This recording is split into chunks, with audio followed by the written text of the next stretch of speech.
Hai, selamat menonton. Semoga terhibur ya. Berlatar pada sebuah kuil di mana seorang bos mafia bernama Sam menyambut 7 lelaki muda yang akan menjadi bawahannya, termasuk Lau Qin Ming. Lelaki muda ini tidak memiliki catatan kejahatan, sehingga Sam membiayai mereka untuk belajar di kepolisian agar kelak bisa dijadikan mata-mata demi melancarkan bisnisnya. Lau mulai masuk ke sekolah polisi. Selain Lau, ada satu pemuda bernama Chan Wingyan sedang diberikan sebuah tes oleh Inspektur Wong. Karakter dan analisa yang tepat membuat Chan diangkat menjadi mata-mata kepolisian. Secara umum, Chan dibuat untuk melanggar aturan sekolah sehingga dia dikeluarkan dari sekolah kepolisian. Namun, hanya dia dan 2 orang atasannya yang mengetahui identitas asli Chan. Berkas Chan di sekolah kepolisian akan dihapus. Chan ditugaskan menjadi mata-mata di kelompok mafia. Dia harus menjadi anak buah sang mafia. Bertahun-tahun menjalani profesi sebagai mata-mata membuat Chan sudah tidak betah. Dia ingin menjadi polisi saja. Hingga 10 tahun pun berlalu, Chan masih harus bekerja sebagai mata-mata. Lau dan Chan sekarang sudah menjadi pria dewasa, namun mereka tidak saling mengenal. Lau datang untuk membeli sebuah speaker. Kebetulan, Chan sedang membantu temannya untuk menjaga toko. Tidak lupa, dia membawa satu buah kabel dari toko itu. Chan menemui Wong di sebuah rooftop. Selama 3 tahun ini, Chan menyamar menjadi anak buah Sam, sang mafia obat-obatan terlarang. Sam akan melakukan transaksi jual beli dengan orang Thailand. Chan melakukan protes karena setelah 10 tahun berlalu, Wong tidak mengizinkannya menjadi polisi saja. Wong memberi sebuah mikrofon untuk Chan menjalankan misinya dan sebuah jam tangan sebagai hadiah ulang tahun Chan. Malam ini, Wong mengumpulkan anak buahnya untuk membicarakan perencanaannya menangkap Sam. Sesuai informasi yang didapati dari Chan, mereka saat ini sedang berada di seberang gedung yang akan menjadi tempat transaksi narkoba. Wong memperlihatkan foto Sam dan orang-orang yang terlibat. Sesegera mungkin, Lau menelpon Sam dengan berpura-pura jika sedang menelpon ayahnya. Menggunakan sebuah kode yang mengatakan tidak bisa ikut makan malam, namun Sam pun mengerti apa maksud Lau. Lau bagian memantau sinyal komunikasi yang ada di sekitaran target.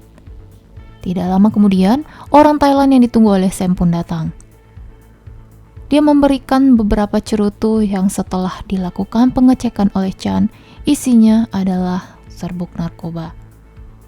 Chan curiga ketika melihat Sam menggunakan earphone. Ketika Chan sudah memastikan kualitas barang yang diinginkan, Sam memerintahkan Piero dan Kung untuk menjemput barang lainnya. Chan menggunakan kode tertentu memberitahu Wong jika anak buah Sam akan pergi ke terminal. Namun, tanpa polisi itu tahu jika Sam bisa mendengar apa yang mereka bicarakan di gedung itu karena Lau sudah memberikan saluran komunikasi kepada Sam. Chan segera memberitahu kepada Wong sehingga Wong memerintahkan untuk mengganti saluran komunikasi. Setelah melakukan kontak dengan Chan melalui kode Morse ketukan jari, Wong memutuskan untuk menarik timnya agar tidak mengikuti Piero lagi. Setelah Chan mendekati salah satu rekannya yang lain, Chan tahu jika transaksi akan dilakukan di sebuah dermaga karena kedua orang Thailand itu sedang membicarakan jika anak buah mereka sedang kedinginan. Chan memberitahu lokasi dermaga kepada Wong. Lau segera memasukkan sebuah kaset. Melalui kaset itu, dia melacak semua nomor telepon yang ada di dalam radius gedung tempat Sam berada untuk mengirimkan pesan jika ada mata-mata dan memintanya untuk menghentikan transaksi. Hingga pesan itu masuk juga ke nomor milik Sam. Sam pun segera meminta Piero untuk membuang barang itu ke laut. Kung membuang semua barang bukti itu. Sam sadar jika ada mata-mata di sekitarnya. Dia mendekati Chan dan menghancurkan gips yang ada pada tangannya karena berpikir jika ada penyadap di dalam gips. Namun Chan memasang alat penyadap itu di dekat jendela. Wong membawa pasukannya untuk menangkap Sam. Sam dibawa ke kantor, namun diberikan pelayanan khusus. Wong meledek Sam karena dia sudah menggagalkan transaksi jutaan dolar milik Sam. Sam mulai terpancing emosi. Saat ini, kedua belah pihak mengetahui jika ada mata-mata yang menjadi bawahan mereka. Lalu Wong membiarkan Sam untuk pergi. Sam meminta Lau untuk mencari tahu siapa mata-mata di dalam organisasinya. Lau meminta Sam untuk memberikan semua informasi tentang anak buahnya yang ikut dalam transaksi pada malam itu. Di sisi lain, Chan pergi ke dokter psikolog cantik bernama Dr. Lee. Chan mengaku kesulitan untuk tidur sehingga dia menumpang tidur di tempat Lee dan melakukan pengobatan kepadanya. Chan memberitahu kepada Lee jika dia adalah seorang polisi, tapi Lee harus merahasiakannya. Lee menganggap jika Chan sedang bergurau. Kemudian Chan kembali ke markas dan melihat semua rekannya sedang mengisi data yang diminta oleh Sam. Rekannya bernama Kung salah menulis sebuah kata, maka Chan menulis kata yang benar untuk diperbaiki oleh Kung. Sam bertemu dengan Lau di sebuah bioskop untuk memberikan data anak buahnya. Tanpa mereka tahu, Chan mengikuti Sam. Lalu ketika Lau keluar dari bioskop, Chan mengikuti Lau. Sayangnya, sebelum Chan mengetahui siapa mata-mata Sam, Sam menelpon Chan dan memintanya untuk segera kembali. Sam memberitahu jika minggu depan akan ada transaksi besar, namun dia menginginkan anak buah yang baru untuk ikut. Walaupun Sam berkata jika dia paling mempercayai Chan, Chan tidak perlu ikut untuk transaksi selanjutnya. Sedangkan Lau dipindahkan ke divisi khusus untuk mencari siapa mata-mata Sam yang ada di kepolisian, dan dia bekerja langsung di bawah Inspektur Wong. Lau mulai mencari identitas anak buah Sam, namun dia tidak menemukan petunjuk. Lau tinggal bersama calon istrinya bernama Mary. Di rumahnya, Lau mulai mempelajari arti kode Morse. Hari ini, Chan mengajak Kung dan Piero untuk pergi ke tempat pijit, tapi mereka menolak. Namun sebenarnya, Chan akan bertemu dengan Wong. Sedangkan Lau memerintahkan Chung untuk mengikuti Wong. Lau segera memberitahu Sam di mana lokasi Wong sehingga beberapa anak buah Sam mendatangi gedung itu. Wong meminta Chan untuk berhenti menjalani misi berbahaya. Kemudian Chan mendapat telepon dari Piero yang mengatakan jika Sam sudah mengetahui siapa mata-mata di kelompoknya dan meminta mereka semua untuk pergi ke sebuah gedung. Wong dan Chan segera meninggalkan rooftop, namun tempat itu sudah dikepung oleh anak buah Sam. Karena tidak bisa keluar dari gedung, Wong meminta Chan untuk lewat dari lift pembersih kaca, sedangkan Wong akan lewat lift. Ketika lift dibuka, Wong berpura-pura menjadi pengunjung biasa, tapi dia ketahuan oleh Piero. Sedangkan Chan yang sudah berhasil turun dari gedung, menaiki taksi seolah dia datang dari tempat lain. Baru saja taksi berhenti di depan gedung, mereka dikagetkan oleh jatuhnya tubuh Wong. Chan pun terkejut melihat Wong. Lalu anak buah Sam segera keluar dari gedung. Kung menarik Chan untuk kabur dan terjadilah aksi tembak-menembak antara anak buah Sam dan polisi. Di perjalanan, Kung terus berbicara tanpa henti, namun kondisinya tidaklah baik. Tiba-tiba mobil yang dikendarainya oleng karena Kung yang terluka. Kung meminta Chan untuk segera pergi karena polisi akan segera datang.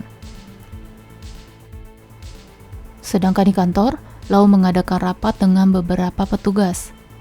Salah satunya meminta agar mata-mata yang dikirimkan kepada Sam untuk segera mundur, namun data orang tersebut tersimpan di dalam komputer Wong dan tak ada yang tahu kode sandi komputer tersebut.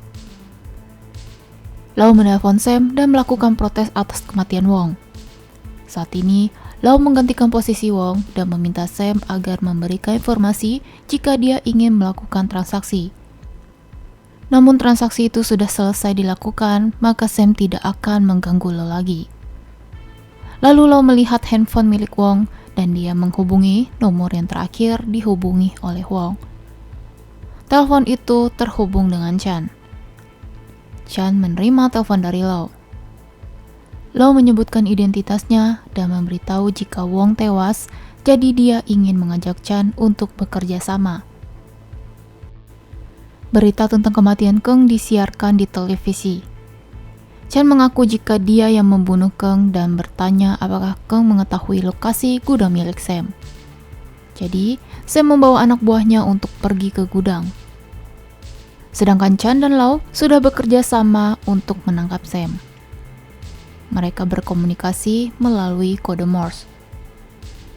Ketika selesai memindahkan barangnya, Chan meminta untuk diturunkan di tempat lain karena pihak polisi sudah mengepung tempat itu.